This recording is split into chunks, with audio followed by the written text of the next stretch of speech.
I've missed more than 9,000 shots in my career. I've lost almost 300 games.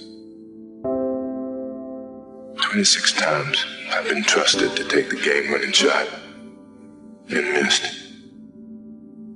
I've failed over and over and over again in my life. And that is why I succeed.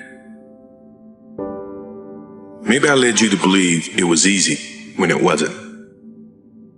Maybe I made you think my highlights started at the free throw line and not in the gym. Maybe I made you think that every shot I took was a game winner. That my game was built on flash and not fire.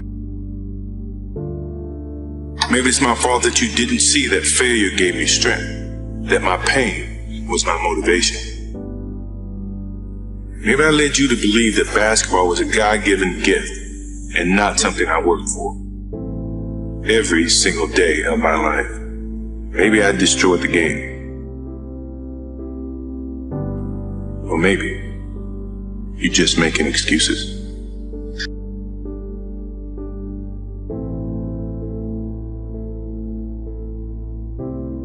I never feel that I'm at my best.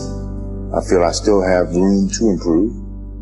I still set goals for myself to strive for. I'm never complacent with what I've achieved. Even though it's been very successful for me, I still feel I have a lot to prove, not just as a player, but as a person, as a father, to some extent as a role model, in all aspects. So I'm never really too complacent with myself or with what I've achieved. When I get to a point where I feel I can improve as a player, I walk away from the game. No, I've never been afraid. I mean, obviously you're nervous, but afraid means you're not confident in your skills. I have total confidence in my skills, so I'm not afraid. You had the utmost confidence. Your confidence level was through the roof.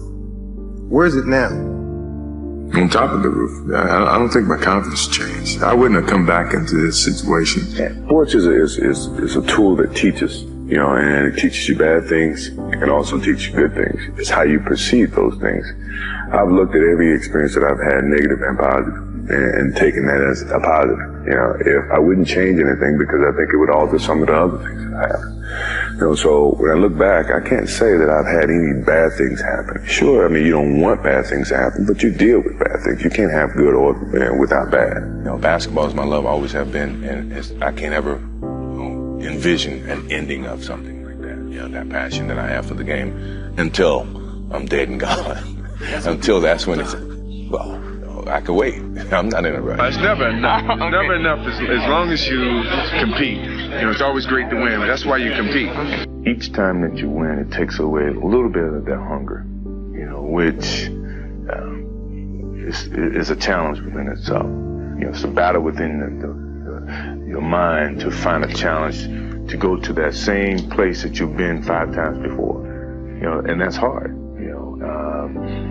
When people say, well, the first one was the hardest, no, the last one's the hardest because you're battling with yourself. Because a lot of times I had to battle with myself to keep challenging myself. That to me was why I would say that the biggest battle was myself, because when you get to a certain pinnacle, you got to find some ways to keep going out there for 82 games. I just think that I have the habits of working hard. I always been taught that to reach a goal that in life that you want, you have to work hard to get to it. And so far, I just, have that in mind. Determination, what your motives are, what your ambitions were from the beginning. It's been a lot of soul searching in terms of, it's easy to sit back and say, well, I've given my best. I'm tired. Somebody else got to do it or whatever. I didn't take that approach. I thought positively and said, whatever I could do, every little inch of energy that I have, I'm going to try to provide for this team. I mean, if you give up, then they give up. So I didn't want to give up.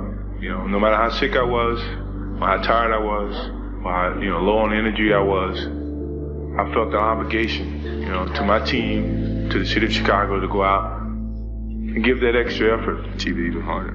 My competitive drive is far greater than anyone else that I've met. I think that I thrive on that. I think that's my biggest motivation in life, is to compete, find different competitions in certain things in life and try to overcome that, be it positive or negative. But I have yet to meet someone who is as competitive as me, and I just feel that much confident about my competitive drive. I still feel that I have a plateau that, I hadn't reached yet in terms of my skills or my expectations of myself. I'm always going to expect myself to do certain things or surpass certain things. As long as I believe that, then, my road to success is going to continue to expand. My principal advised me to go to an Air Force Academy because he felt that after I finished college, I'd have a job. So I said, no, I don't want to go that route. So I decided to go to University of North Carolina. A lot of people didn't expect me to do so well, but I guess that was a challenge that I faced. And sometimes you have to face those challenges and see what happens. I will not quit this game because of what the media has done to me or what other people have done to me. I will quit this game because my skills are diminished. I can't find the challenges to keep pushing myself. My love is always going to be there, but my pride won't let me leave because someone else is going to push me out. I'm going to leave on my own terms, and I don't think too many athletes have that opportunity to do, and that's what I want to do whenever it comes to my time. We are old. Sure, we're tired. It's been a long season. But mentally, we have a vision, we have a finish that we have to attain, and sometimes you have to do it when you're old and you're tired, and I think it's the test of your will to succeed when you have to deal with some of these negatives, and I'm pretty sure, by the end of this playoffs, you'll see the old and the tired people who are very, very young and strong mentally. Happy, you got to have the support. So I think all of those things have evolved and happened to make me who I am and understand the benefits and the privileges I have for being who I am, and not to wear it on my sleeve, be very humble about it. That's one thing my parents taught me very well is, don't wear your reputation, don't wear your accolades, don't wear your personality on your sleeve. Let it happen, let it be you. It is who you are. Don't hide from it, but don't wear it and rub it in people's faces. The thing that I remember the most about my father, and I had him for 32 years, and I never look at it from a negative sense. Obviously, he was murdered, and rarely do I get the chance to talk about him, But the thing that I do remember all the time, I think about him practically every day, is for a person like myself who live in the spotlight and is so critical from people all the time in terms of what I do, what I say, where I go. The thing he's always said, take a pause before you make a decision and say, what if?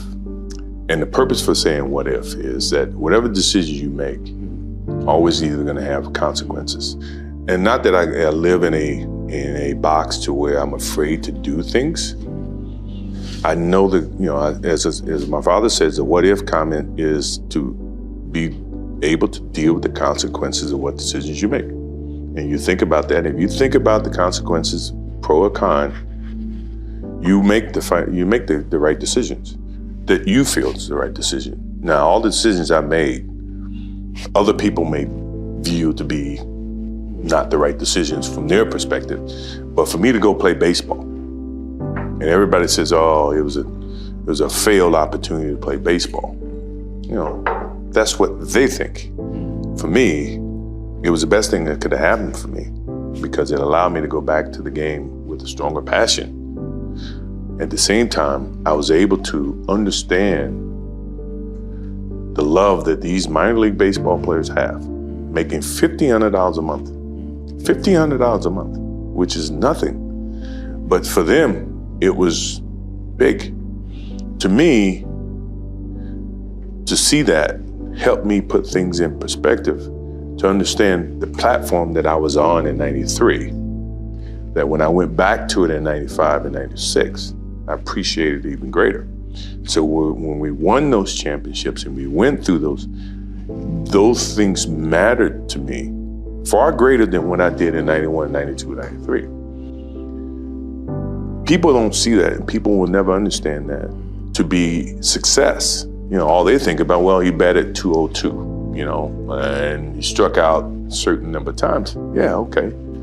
But the effort was there, and the learning curve and the passion was there that has transcended not just to me, but to other people who are afraid to do things because they're worried about the perception that may come from other places. To me, that's more gratifying than anything, So that's the things that my father and my mother instilled in me. Take a negative and turn it into a positive. Don't be afraid to fail.